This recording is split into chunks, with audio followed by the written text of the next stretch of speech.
Hey guys, what's up? Welcome back to the channel. It's Cynicalex, and today I want to share all of the things that I've gathered and I've learned and I've seen change from the APK and the patch notes to the live version of the first day for the Guardians of the Galaxy Cosmic Epic Quest update. And there's quite a bit to get to, so let's just jump right into it. First of all, you'll notice that when you go over to the icon section, Star-Lord's icon is here, and it says Guardians of the Galaxy Event Shop. But then you go over to the Event Quest Event Shop, and it's not there. Now, whether this is not the Guardians of the Galaxy Event Shop or there's going to be another one, it's unclear. But we currently have no way of getting the Star-Lord icon. Sure, okay, it's not the worst thing in the world, but okay, it's something. It's a bit confusing. Secondly, and this is not in any particular order, by the way, I know a lot of people are going to be asking, I spent 6,600 crystals, yes, to unlock Silver Surfer, to unlock Richard Rider Nova. A lot of people are going to wonder what is in the Deluxe pack, Fate of the Universe. So the Fate of the Universe Deluxe pack, as you can see right there, you get Nova bios, of course, just like you get, bios for Psylocke or Magneto or Invisible Woman, but this one is just like Invisible Woman. You get the Extreme Boost ISO, you get 4 and 5 star ISO of every color, and then you get 4 and 5 star obelisks, and presumably you get the same amount of gold. So because of that, and I've actually never played this mission before, so why don't we just go boot it up and see what it is. So because of the drop rates being seemingly identical to the Invisible Woman quest, to the Doomsday quest where you fight the little Doomsday guy, because of that, we get a Silver Surfer shifter. That's interesting. So you fight against Gladiator here. It's an extremely fast stage. Wow. So because the drop rates should be the same, this is now the highest value Epic Quest Deluxe pack in terms of the overall items that you get. Okay, so it's not necessarily the most valuable in terms of the characters at the end. A lot of people will argue that Magneto's is the most valuable because you get Jean Grey, but you cannot argue with not only the bios, but this Extreme Boost, which is amazing. Actually, I didn't get any ISO or obelisk, strange. But then I also got 40,000 gold, and then you can see you can either get shifter bios for Punisher, Darkhawk, or Phyla-Vell. So we're going to clear ticket this one more time so you guys can see. And then there we go. We got one ISO. A bit strange here, but these rewards are almost identical. Pretty much, they're identical. Might as well be identical to Doomsday. Now, again, you can judge for yourself whether that is worth it or not for you, but I just wanted to let you guys know that that's the value of that pack. Now, on top of that, they changed around the entry levels for other missions. So they changed around the entry levels for new faces. They did not change Mean and Green. Oh no, they did change Mean and Green. So they changed both. Sorry, they changed both Inhuman Princess and Mean and Green. So before, these stages were actually very good for farming gold. And I said that when you have boost points, you should always try to do these stages because they would drop a large amount of gold. That is no longer the case. They have nerfed these missions. They've also nerfed the drop rates of the items here. So you can see here when you play the mission, it's going to give me 4,700 gold, and it's going to give me a biometric. So in my opinion, if you do not need biometrics for Crystal and She-Hulk, you should not do these missions at all, because most of the time you're going to get 1 and 2 star ISO, which is worthless because you're also going to be getting those ISOs from the Dimension missions. I don't know why they did this. This is just completely 100% worthless. I don't even think you get more bios now, to be honest. I think they just wanted to nerf how much gold we get, because before you would run this 3 times, and I think you would get like 3 bios of She-Hulk every time, so you'd get 9 bios. I could be wrong. Maybe this is more bios, but it's certainly less gold. Certainly less gold, especially for the amount of energy. It's way less gold per energy. And then instead of getting only 3-star ISO, which is helpful for newer players, you're getting mostly 1s and 2s, which is just absolute garbage and just fills up your inventory. So I do think that those missions were just straight up nerfed. And unfortunately, that's just how Netmarble likes to do things. They like to nerf our game modes and give us less rewards rather than more rewards. But I guess for some players that are desperate to farm She-Hulk and desperate to farm Crystal, and they don't have Rift tokens to buy Crystal over here because she is available, and they also don't have Honor tokens to buy She-Hulk because she's also available here, I guess for those players, this is a bonus. Of course, there's always going to be at least one player out there who appreciates the shafting that Netmarble gives them. However, there is a bright spot. Now, I'm going to tell you this in the video because otherwise I can't communicate this information to you. They may patch this if they realize that this wasn't intended, but the Dark Dimension missions, both Dark Advent and Increasing Darkness, did not have their gold amounts reduced. So you can farm a decent amount of gold here, as you'll see, from these missions. Yeah, I just got 200k gold, so it's not bad at all. These are great. They did not remember to. They either didn't mean to tweak the gold rewards, or they forgot to. Either way, take advantage of it while you can. And then if it stays there forever, to take advantage of it forever. These are still excellent missions to run. You can now get 10 Satana bios every day and 10 Hellstorm bios rather than having to choose one or the other. So this is excellent for farming both of them, because you can now farm both of them. The way it was before is that you have 3 entries shared. So you sort of had to choose. One day you'd farm Satana, one day you'd farm Hellstorm. Now Hellstorm's also available in biometric selectors, whereas Satana is not. Satana's like almost premium. She's pretty rare.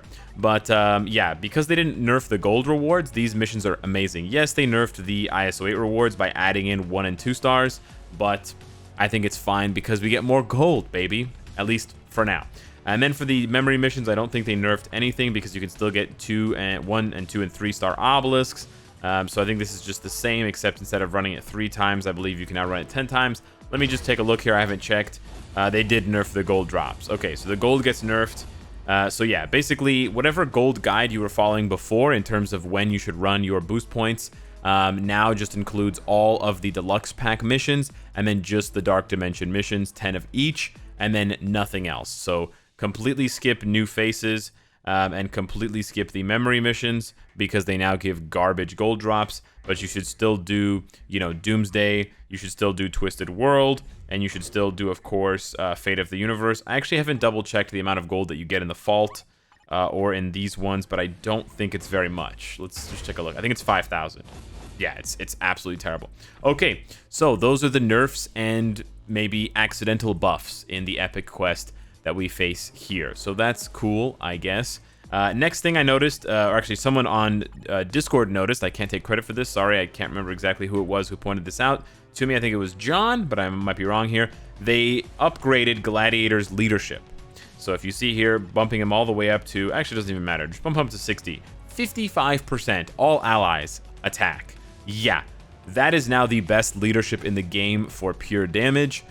Previously, I believe 45% was the highest for all allies, a la, you know, Anti-Man.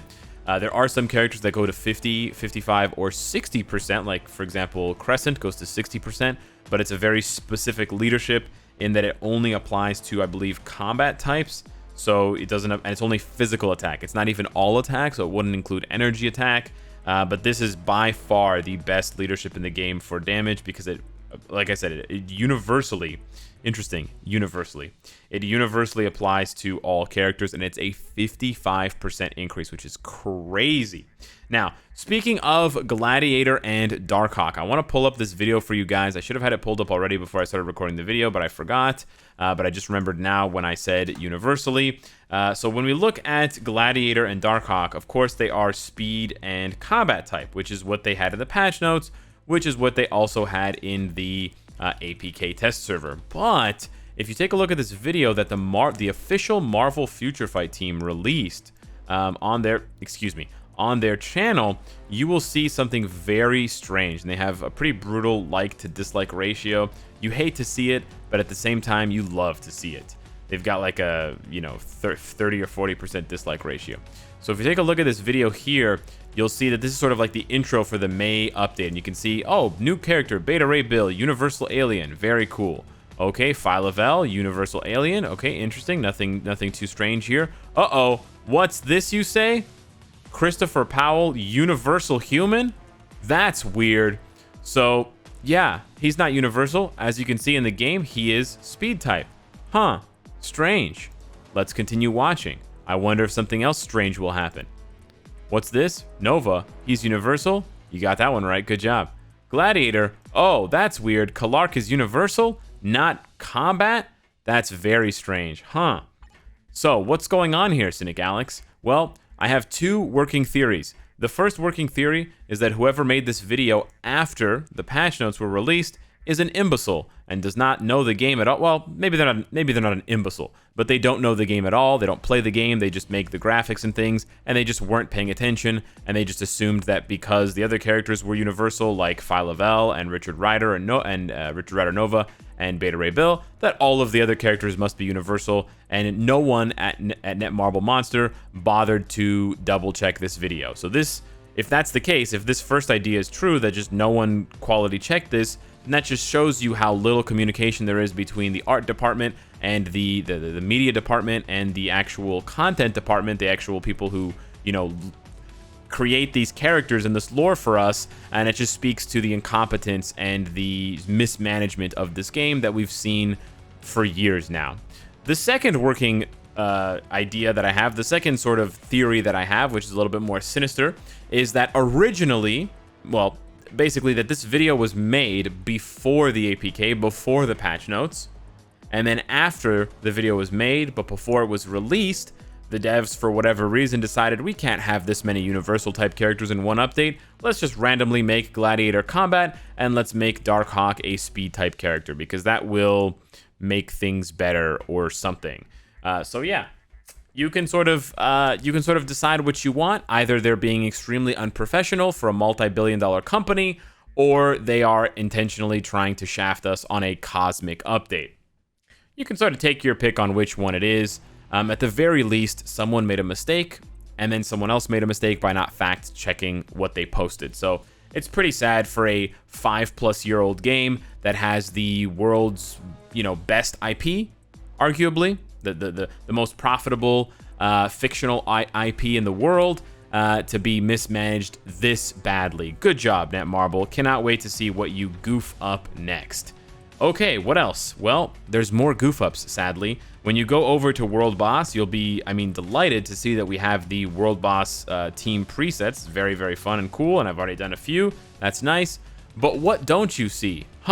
You don't see the first clear rewards. Yeah, that's right, they're gone. Well, not that they're gone, but they were never added. Also, the World Boss challenge records, clear records, those have not been reset. Bummer. So, remember that thing that they promised in the dev note like a week ago? Remember that? The thing that we were like, wow, we're so impressed with you guys. You guys are communicating with us, and you're giving us, heads up on things. Do you guys remember this over here? Yeah, so that was a lie. I don't know why they do this. I really don't. Why do they write things and then not deliver on them? Here we go. The reset of the first clear rewards has been excluded from the update due to internal affair. I guess someone at Netmarble Monster is cheating on someone else. There's an internal affair. We apologize to our agents who have been waiting for the reset. The challenge records will reset, and the first clear rewards will be further notified later. So we promised you something, and we completely forgot to deliver on it. This was one of the only good things about the update for players who were not going to, gouge their wallets or blow all their crystals on the Epic Quest. This was the only legitimately free thing that they were actually going to give us besides regular check-in events and the token shop. And they managed to screw that up. So it's very interesting to me that the update gets delayed by an hour. The maintenance was an hour longer than usual. And none of the in-game shop items, right? None of the things that they're selling to you have a mistake. There's no mistakes here on this new Star-Lord pack. There's no mistakes here on the Guardians of the Galaxy chest. But of course, when it comes to giving players rewards, and when it comes to giving players what they want, some shred of competition for these new challenge boards, we can't do that. Sorry, agents. Better luck next time. Better luck with the next game that you play. Because we're obviously a bunch of bumbling idiots who just want to take as much money from you as possible before we turn the lights off. So yes. Last but not least, you're probably wondering what else I can complain about. Well, unfortunately, there is one more thing. And I'm stalling because I'm loading up the image here. I dread to tell you that the milking has not yet been sufficiently done. They have more hands and more buckets to fill with our money. Because it has been data mined. And I'll make a separate video about this reacting to it. But it has been data mined that black Silver Surfer uniform and new skill changes and a new tier 3 skill for Silver Surfer is in the works.